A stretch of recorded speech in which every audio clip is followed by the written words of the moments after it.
How do you train your wife? To be honest, don't do it. However, what I will recommend is understanding that you're a coach and you're not a husband when you're training your wife. So today we're going to go through that with Karen. Karen has very kindly asked for some assistance with some of her goals.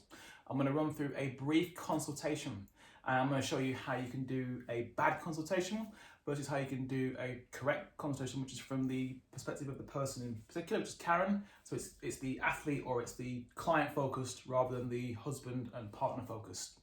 So first of all, we're going to do the bad consultation. Here we go. Right, Karen.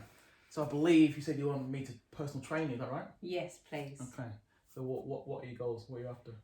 Well, at the moment, I can do my cardio, and I'm getting out to do stuff for myself and do Pilates. But You don't, do you? I do. Well, how often? Well, I do it quite a lot. You do how often a week? I go for about 2 bike rides a week. I run twice a week, and between that, I do a lot of walking, and then I do regular Pilates. So you do 4 sessions a week of exercise? Yeah. And a lot of walking, so I'm quite active the rest of the time. The reason I'm coming to you is because I know I've got a block about doing my weight and strength training at home. I used to have a gym membership, but during COVID, and I still don't trust that I don't want to go back there just yet. I do have weights at home, but for me, home isn't the environment I like to train in. I find it really hard to get my head there. But now I'm in chronic pain with my neck and shoulders. I've noticed my hips are starting to niggle at me as well. And I have recently lost muscle mass. And I'm 43 and I could do without losing muscle mass. Getting lazy.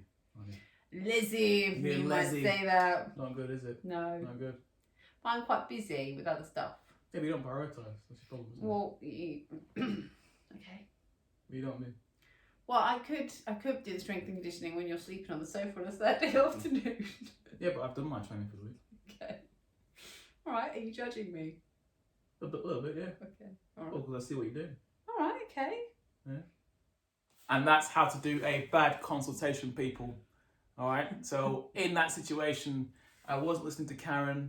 I was thinking about how I could insert the fact that she's not doing what I think she should be doing, which wasn't true, by the way. That was all made up. And also, I was not letting her. It was a little bit true, to be fair.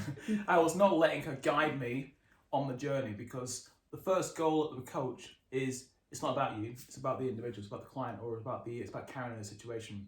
It has nothing to do with what happens around the house, around the home. You can't bring anything personal into the relationship. And if you can't do that, you're not the right person. I've said many times before that often someone closely connected to the person who wants help is not the right individual because they can't separate out the personal stuff and there's no relationship.